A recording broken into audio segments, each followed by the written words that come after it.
코로나19로 우리 사회는 물론 한국교회가 많은 변화를 겪고 있습니다. 특히 온라인 예배 등 4차 산업혁명 시대를 맞아 IT 선교의 중요성을 확인하는 시간이 되고 있는데요. 네, 오늘 뉴스 더보기 시간에는 온맘닷컴 김택환 대표와 함께 한국교회 부흥을 위한 IT 선교에 관한 이야기 나누겠습니다. 대표님 안녕하십니까? 안녕하세요. 예, 반갑습니다. 반갑습니다. 자, 앞서 말씀드린 것처럼 이번 사태를 계기로 이 IT 선교에 대한 공감대가 형성이 됐던 것 같습니다. 네. 한국교회 현황 어떻습니까? 이제 IT 선교, 이제 최근에는 디지털 선교라는 얘기를 많이 하고 있죠. 네네. 교계 바깥에서 보거나 교계 내부에서도 평가하기를 교계는 한 민간 영역에 비해서 5년 정도는 뒤처져 있다라는 평가가 이제 일반적인 평가이고요. 예.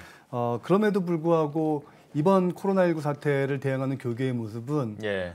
개인적으로 깜짝 놀랄 정도로 유연하고 잘 대처했다고 보여집니다. 그렇군요. 네. 예.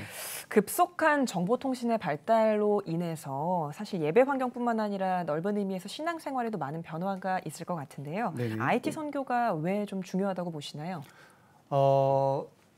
최근에 그 교회나 네. 또는 교인들의 생활 패턴이 과거와는 많이 달라졌죠. 과거에는 오프라인을 통해서 주요 공동체들의 활동이나 또는 말씀이나 교제 같은 것들이 대부분 그런 만남에서 이루어졌는데 네. 지금은 생활도 비대면이 많이 많아졌고요. 또 온라인을 통한 다른 취미생활이나 활동들도 많아졌기 때문에 그 부분에 대한 대응이나 또는 환경을 예. 잘 네. 적응해야 된다는 것이 굉장히 중요한 포인트인 거죠. 네. 예, 알겠습니다.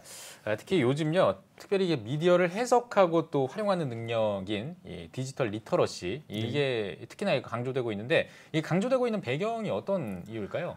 디지털 리터러시는 이제 과거의 문해력이라고 하는 예. 그 문자를 이해하고 해석하는 능력이라고 볼 수 있는데요. 네. 근데 과거의 이야기죠. 19세기 이전에는 예. 문자를 해석하는 능력이 굉장히 큰 권력처럼 느껴졌었는데 예. 지금은 문맹률이 많이 낮아져서 문자를 해독하고 해석하는 사람들은 거의 없죠. 예. 대신 이를 대응할 수 있는 더 많이 공급되고 확산되고 있는 디지털 콘텐츠들, 미디어 콘텐츠들을 해독하는 능력이 필요해진 거죠. 예. 그로 인해서 사람들은 디지털 콘텐츠나 미디어 콘텐츠들을 이해할 수 있는 능력들이 갖춰져 있는 것 같긴 하지만 사실은 우리가 구분할 수 있는 정확한 기준점이 없는 거죠. 그에 대한 교육도 진행되지 않았고요. 예. 그 디지털 리터러시라는 것이 이른바 어떤 거냐면요.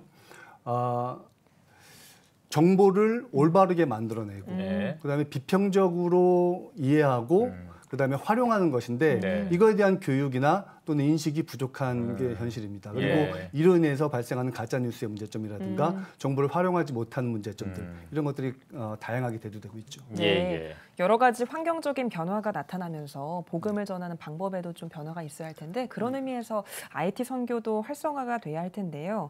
대표님의 사역은 어떤 사역인지도 궁금합니다. 저희는 온맘닷컴은 디지털 콘텐츠를 생산하고 예. 소비하고 확산시키는 역할을 하는 플랫폼을 운영을 하고 있습니다. 네. 특별히 교계가 지난 이제 90년대를 볼 때는 네. 교계 콘텐츠들이 굉장히 많이 확산이 됐는데 이 확산이 됐던 이유가 교계가 가지고 있던 좋은 콘텐츠들이었기 때문이었거든요. 그런데 그게 이제 2000년 넘어오면서 밀레니엄 이후에는 기술이 보급되고 기술을 따라가지 못한 교계의 현실 때문에 좋은 콘텐츠들을 확산시키지 못하고 있는 상황인 거죠. 네. 그래서 저희는 좋은 콘텐츠를 만들고 확산시켜서 그 콘텐츠를 접하는 사람들이 교회나 기독교에 대한 긍정적인 이미지를 갖게 하고 예. 복음을 거부감 없게 받아들이는 그런 사업을 하고 있습니다. 네. 예, 알겠습니다. 한국교회가 마주한 시급한 현안 중에 하나가 이 다음 세대가 줄어든다. 이런 문제가 참 굉장히 시급한 현안으로 떠오르고 있는데요. 다음 세대를 복음화하기 위해서는 특히나 이 IT 선교, 디지털 선교에 또 집중을 해야 된다. 이런 이야기들이 많이 나오고 있습니다. 이 다음 세대를 위한 IT 선교, 디지털 선교에 대해서도 한 말씀 해주시죠. 사실은 2005년 이후에 태어난 아이들을 우리는 디지털 네이티브라고 하거든요. 예. 이 친구들은 태어나면서부터 디지털 기기를 자연스럽게 받아들이고 스마트폰을 사용하면서 웹서핑을 하는 이런 친구들인데 이런 내용들을 현실을 얘기를 하자 보면은 90년대의 시설에서 2000년대의 아이들을 80년대생들이 교육하고 있는 상황이라는 식입니다. 이런 부분들을 개선해 나가려면 이 시대적인 전문성을 가진 사역자들을 양성하고 예를 들면은 우리가 지금까지는 교회 아동부 다음 세대 사역자분들은 대부분 새로 초임을 했거나 네. 아니면은 그 경험이 아주 풍부하지 않은 분들이 하는 경우가 많이 있었고요. 근데 이런 분들보다는 좀 전문적인 분들이 전문적인 교육을 받은 분들이 교육 현장에 투입해야 되고, 그다음에 조직이나 시스템도 좀 변경이 돼야겠죠. 과거에 있었던 뭐 예배부, 봉사부 이런 것들보다는 디지털 환경에 맞는 또 현재 세대에 맞는 교육 시스템이 변경이 돼야 될 것이고, 또 하나는 현실적인 예산이 좀 편성이 돼야 됩니다. 교회 내부에서. 그러니까 항상 우리가 중요하다고 다음 세대 중요하다고 얘기는 하는데 네. 예산은 그전 또 그전에와 같은 이런 시스템이 반복돼서는 안 되는 것이죠. IT 선교를 활성화하기 위해서 전문 사역단체의 역할도 너무 중요하겠습니다만 한국교회가 함께 힘을 보탤 수 있다면 좋을 것 같거든요. 어떻게 할 수 있을까요? 저는 이런 생각을 가끔 해봤어요. 교계 내에서 나오는 콘텐츠들이 같은 콘텐츠가 상대적으로 질이 낮게 나온다. 이런 이유가 뭘까라는 걸 생각해 보면은 각자 도생하고 있는 거죠. 그래서 저는 교단 또는 단체를 초월한 범용적인 상식기구가 좀 필요하다고 보여지고요. 전문가들이 모여있는 기구가 필요하다고 보여지고, 또 어떤 이슈가 있거나 중요한 사안에 대해서는 그것을 같이 연구하고 논의할 수 있는 컨트롤 타워가 하나 정도 있어야 되지 않나라는 생각을 하고 있습니다. 알겠습니다. 자, 지금 말씀 들어보니까요, IT 선교, 디지털 선교를 위해서 할 일이 굉장히 많을 것 같고요. 교회도 이제 일반 민간 연영업보다도 지금 떨어져 있는 상태니까 따라가려면은 정말 더 열심히 뛰어야 될 것 같은데, 그러기 위해서는 우리 대표님께서 하실 일이 정말 많으실 것 같습니다. 앞으로 어떤 계획과 또 비전이 있으신지 듣고 싶거든요. 저는 이제 그 콘텐츠가, 디지털 콘텐츠가 과거에 우리 대한민국 교계를 부흥시켰던 것처럼 그런 역할을 디지털 콘텐츠가 할 것이라고 생각을 하고 있거든요. 근데 그러기 위해서는 그 콘텐츠를 만들어내는 사람들이 너무너무 중요합니다. 특히 이제 창작자들인 거죠. 이 창작자들이 근데 교계에서는 생존할 수 있는 환경이 굉장히 부족하게 구성되어 있어요. 그러니까 실제적으로 창작을 하는 데 있어서 생계를 유지한다거나 창작을 함으로 인해서 재화로 연결된다거나 이런 것들이 부족하죠.